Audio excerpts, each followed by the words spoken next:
ప్రపంచంలో ఎవరైనా ఇట్లా అంటారా? నేను మందులు అమ్ముకున్నంత మాత్రాన మందులోడు అయినా న్యాయమా? కనెక్టర్ మూడా అంటారా? పోలీసు ఆయన ఉన్నాడు, పోలీసు మూడా అంటారా?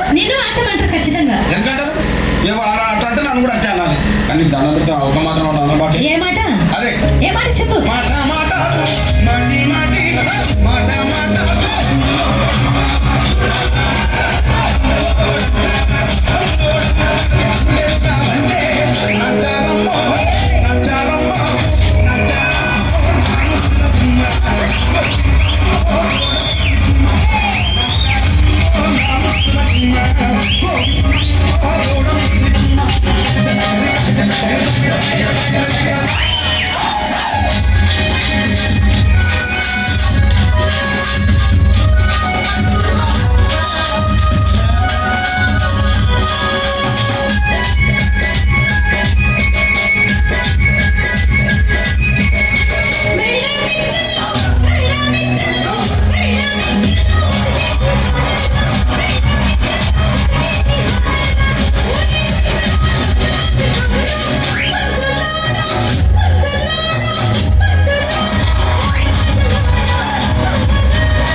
ఒక్కసారి భూతానికి కోపం వచ్చి భూకంపాలు వచ్చి సునామీలు వచ్చి భూమంతా బద్దలైపోయినా కూడా నా గుడిసెలో ఉన్న ఒక ఈకని కూడా అందుకే నీ మేడలు మిద్దెలు అపార్ట్మెంట్లు కాంప్లెక్స్లు ఐమాక్స్లు డూప్లెక్స్లు టీప్లెక్స్లు అందించి నా గుడిసెలు పెట్టి కానీ ఆ మాట మాత్రం మాటనే మాట మాట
ఏం చేసుకున్నా కొట్టాడుకున్నా పీకులాడుకున్నా